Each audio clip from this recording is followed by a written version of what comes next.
Hi, welcome back my YouTube channel. ಯಾರೆಲ್ಲ video ನೋಡ್ತಾ ಇದ್ದೀರಾ ಪ್ಲೀಸ್ ಸ್ಕಿಪ್ ಮಾಡ್ತೇನೆ ವಿಡಿಯೋ ನೋಡಿ. ವಿಡಿಯೋ ಇಷ್ಟ ಆದರೆ ಪ್ಲೀಸ್ ಒಂದು ಲೈಕ್ ಮಾಡಿ, ಹಾಗೆ ಶೇರ್ ಮಾಡಿ ಮತ್ತು ಕಮೆಂಟ್ಸ್ ಮಾಡಿ. ಜಾಸ್ತಿ ದಿನ ಆದಮೇಲೆ ವೀಡಿಯೋ ಮಾಡ್ತಾಯಿದ್ದೀನಿ. ಬೆಳಗ್ಗೆ ಎದ್ದ ತಕ್ಷಣವೇ ಬಿಸಿನೀರು ಕುಡಿದ್ಬಿಡ್ತೀನಿ, ಒಂದು ಗ್ಲಾಸ್. ಅದಾದ ತಕ್ಷಣವೇ ಒಂದು ಲೋಟ ಮಾಲ್ಟ್ ಕುಡಿದ್ಬಿಡ್ತೀನಿ. ಬೆಳಗ್ಗೆ ಎದ್ದೇಳಕ್ಕೆ ನನ್ನ ಕೆಲಸನೇ ಇದು. ಮೊದಲು ಟಿಫನ್ಗೆ ಬಂದುಬಿಟ್ಟು ಅವಲಕ್ಕಿ ಮಾಡಿದ್ದೆ, ಅವಲಕ್ಕಿ ಉಪ್ಪಿಟ್ಟು. ಅದಾದ ತಕ್ಷಣ ಇವತ್ತೊಂದು ಹೊಸ ರೆಸಿಪಿ ತೋರಿಸ್ತಾ ಇದ್ದೀನಿ. ಸಮೋಸ ಮಾಡೋಣ ಅಂತ ಸಮೋಸ ಮಾಡೋಕ್ಕೆ ಎಲ್ಲ ರೆಡಿ ಮಾಡ್ಕೊತಾ ಇದ್ದೀನಿ.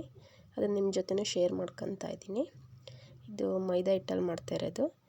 ಗೋಧಿ ಹಿಟ್ಟಲ್ಲಾದರೂ ಮಾಡ್ಬೋದು, ಮೈದಾ ಹಿಟ್ಟಲ್ಲಾದರೂ ಮಾಡ್ಬೋದು. ಮೈದಾ ಹಿಟ್ಟಲ್ಲಾದರೆ ಸ್ವಲ್ಪ ಚೆನ್ನಾಗಿ ಬರುತ್ತೆ ಅಂತ ಮೈದಾ ಹಿಟ್ಟಲ್ಲಿ ಮಾಡ್ತಾಯಿದ್ದೀನಿ.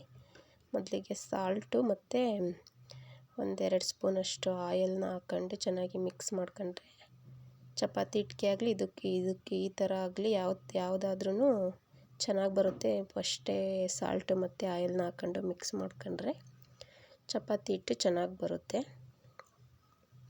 ಇಷ್ಟನ್ನು ಮಿಕ್ಸ್ ಮಾಡ್ಕೊಂಡು ಸ್ವಲ್ಪನೇ ನೀರು ಹಾಕ್ಕೊಂಡು ಕಲಿಸ್ಬೇಕು. ಜಾಸ್ತಿ ತೆಳ್ಳಗಾಗ್ಬಿಟ್ರೆ ಬರಲ್ಲ ಇದು. ಸ್ವಲ್ಪ ಹಿಟ್ಟಾಕಿ ಅರಿಬೇಕಲ್ವಾ, ಹಾಗಾಗಿ ನೋಡಿಬಿಟ್ಟು ನೀರು ಹಾಕ್ಕೊಂಡು ಚೆನ್ನಾಗಿ ಕಲಿಸ್ಕೊಬೇಕು. ಜಾಸ್ತಿ ತೆಳ್ಳಗಾಗ್ಬಿಟ್ರೆ ಅರಿಯೋಕ್ಕಾಗಲ್ಲ. ನೆಕ್ಸ್ಟು ಚೆನ್ನಾಗಿ ಒಂದು ಹಾಫ್ ಆನ್ ಅವರ್ ಬಿಟ್ಬಿಟ್ಟು ಚೆನ್ನಾಗಿ ಇದನ್ನು ಮಿದಿಬೇಕು. ಹಾಗಾದ್ರೇ ಚೆನ್ನಾಗಿ ಬರೋದು ಅದು ಉಬ್ಬಿ, ಇಲ್ಲಾಂದರೆ ಚೆನ್ನಾಗಿ ಬರಲ್ಲ. ನಮಗೆ ಎಷ್ಟೆಷ್ಟಕ್ಕೆ ಬೇಕು ಅಂತ ಗೊತ್ತಾಗುತ್ತಲ್ವ, ಅಷ್ಟಕ್ಕೆ ಸ್ವಲ್ಪನೇ ಕಟ್ ಮಾಡ್ಕೊಂಡು ಮುಂಚೆನೇ ಇಟ್ಕೊಂಡ್ರೆ ಒಂದು ಐಡಿಯಾ ಸಿಕ್ಕುತ್ತೆ ನಮಗೆ. ಇದು ಸಮೋಸಾಗೆ ಅರಿತಿರೋದಲ್ವ, ಚಪಾತಿಗೆಲ್ಲ ಸಮೋಸ ಮಾಡೋಕೆ ಅರಿತಿರೋದು. ಹಂಗಾಗಿ ಫಸ್ಟೇ ಕಟ್ ಮಾಡ್ಕೊಂಡು ಇಟ್ಕೊಂಡ್ರೆ ಚೆನ್ನಾಗಿ ಬರುತ್ತೆ. ಅದನ್ನು ಹಿಟ್ಟು ಹಾಕೊಂಡು ಹರ್ಕೋಬೇಕು. ಆಯಿಲ್ ಹಾಕಿದ್ರೆ ಕ್ಲೀನಾಗಿ ಬರಲ್ಲ. ಹಿಟ್ಟಾಕಿ ಕ್ಲೀನಾಗಿ ಹರಿದ್ಬಿಟ್ಟು ಈ ಥರ ಶೇಪಲ್ಲಿ ಕಟ್ ಮಾಡ್ಕೊಬೇಕು. ಕ್ಲೀನಾಗಿ ಸುತ್ತಲೂ ಕಟ್ ಮಾಡ್ಕೊಂಡ್ರೆ ಸಮೋಸಕ್ಕೆ ಚೆನ್ನಾಗಿ ಬರುತ್ತೆ. 4 ಕಡೆನೂ ಕ್ಲೀನಾಗಿ ಕಟ್ ಮಾಡ್ಕೊತಾ ಇದ್ದೀನಿ. ಚೆನ್ನಾಗಿ ಕಟ್ ಮಾಡ್ಕೊಳ್ಳಿ 4 ಕಡೆನೂ. ಅದು ಕಟ್ ಮಾಡ್ಕೊಂಡ ನಂತರ ಇದನ್ನು ಚೆನ್ನಾಗಿ ಬೇಯಿಸ್ಕೋಬೇಕು. ಅಂದರೆ ಚೆನ್ನಾಗಿ ಬೇಯಿಸ್ಕೊಳ್ಳೋಂಗಿಲ್ಲ, ಸ್ವಲ್ಪ ಆ ಕಡೆ ಈ ಕಡೆ ಸ್ಮೂತ್ನೆಸ್ ಆಗೋಷ್ಟು ಬೇಯಿಸ್ಕೊಂಡ್ರೆ ಸಾಕು. ಜಾಸ್ತಿ ಚಪಾತಿ ಥರ ಬೇಯಿಸ್ಕೊಂಡ್ರೆ ಬರಲ್ಲ ಇದು. ಮತ್ತು ಒಂದು 2 ಸ್ಪೂನ್ ಮೈದಾನ ನೀರಲ್ಲಿ ಪೇಸ್ಟ್ ಥರ ಮಾಡ್ಕೊಬೇಕು. ಜಾಸ್ತಿ ತೆಳ್ಳಗೆ ಮಾಡ್ಕೋಬಾರ್ದು. ಕ್ರೀಮ್ ಥರ ಮಾಡ್ಕೊಂಡ್ರೆ ಅದು ನಮಗೆ ಹಚ್ಕೊಳ್ಳೋಕ್ಕೆ ಚೆನ್ನಾಗುತ್ತೆ. ನೆಕ್ಸ್ಟ್ ಇಲ್ಲಿ ಒಳಗಡೆ ಮಸಾಲೆ ಬೇಕಲ್ವಾ, ಆ ಮಸಾಲೆಗೆ ರೆಡಿ ಮಾಡ್ಕೊತಾ ಇದ್ದೀನಿ. ಆಯಲ್ಲು ಒಂದು 4 ಟೇಬಲ್ ಸ್ಪೂನಷ್ಟು ಆಯಲ್ಲು, ಈರುಳ್ಳಿ, ಹಸಿರು ಮೆಣಸಿನ್ಕಾಯಿ 2 ಹಾಕ್ಕೊಂಡು ಕ್ಲೀನಾಗಿ ರೋಸ್ಟ್ ಮಾಡ್ಕೊಳ್ಳಿ. ಜಾಸ್ತಿ ಏನು ಬೇಯಬೇಕಾಗಿಲ್ಲ, ಒಂದು ಹಾಫ್ ಬೆಂದರೆ ಸಾಕು. ಇದು ಅರ್ಧ ಅಷ್ಟು ರೋಸ್ಟ್ ಆದರೆ ಸಾಕು. ಇದಕ್ಕೆ ಬೇಯಿಸಿರೋ ಆಲೂಗೆಡ್ಡೆನ ಸ್ಮ್ಯಾಶ್ ಮಾಡಿ ಹಾಕ್ಕೊಬೇಕು. ಒಂದು 3 ಆಲೂಗೆಡ್ಡೆ ಹಾಕಿದ್ರೆ ಒಂದು 10 ಸಮೋಸ ಆಗ್ತವೆ.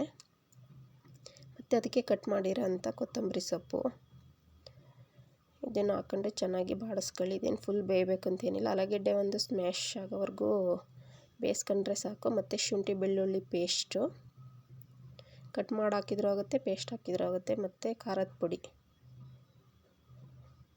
ಒಂದು 2 ಸ್ಪೂನಷ್ಟು ಖಾರದ ಪುಡಿ, ಮತ್ತು ನಮಗೆ ಎಷ್ಟು ರುಚಿಗೆ ಎಷ್ಟು ಬೇಕಷ್ಟು ಉಪ್ಪು, ಮತ್ತು ಅರಿಶಿನ ಪುಡಿ, ಮತ್ತು 1 ಸ್ಪೂನು ಧನಿಯಾ ಪುಡಿ, 1 ಸ್ಪೂನು ಗರಂ ಮಸಾಲ. ಇಷ್ಟನ್ನು ಹಾಕ್ಕೊಂಡು ಪೇಸ್ಟ್ನ ರೆಡಿ ಮಾಡಿಟ್ಕೊಳ್ಳಿ. ಮತ್ತು ಬೇಯಿಸಿ ನಾವು ಕಟ್ ಮಾಡಿ ಇಟ್ಕೊಂಡಿದ್ವಲ್ಲ ಅದನ್ನು ಈ ಶೇಪಲ್ಲಿ ಮಾಡಿಬಿಟ್ಟು ಅದರೊಳಗಡೆ ಈ ಕ್ರೀಮ್ನ ಹಚ್ಚಿ ಸೈಡ್ಗೆ.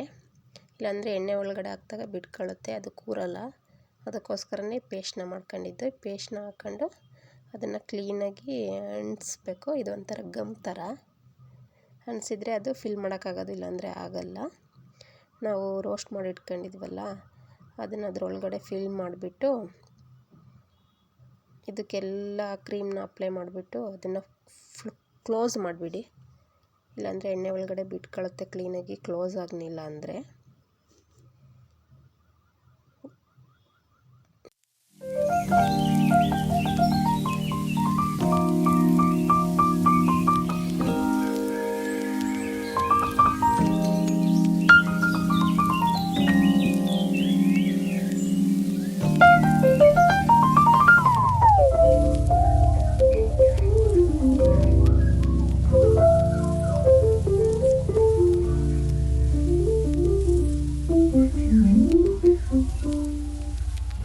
ಈ ವಿಡಿಯೋ ಇಷ್ಟ ಆಯಿತು ಅನ್ಕೋತೀನಿ. ವಿಡಿಯೋನ ಇಲ್ಲಿಗೆ ಎಂಡ್ ಮಾಡ್ತಾಯಿದ್ದೀನಿ. ನಾಳೆ ಹೊಸ ವಿಡಿಯೋದೊಂದಿಗೆ ಸಿಗ್ತೀನಿ. ಬಾಯ್ ಬಾಯ್.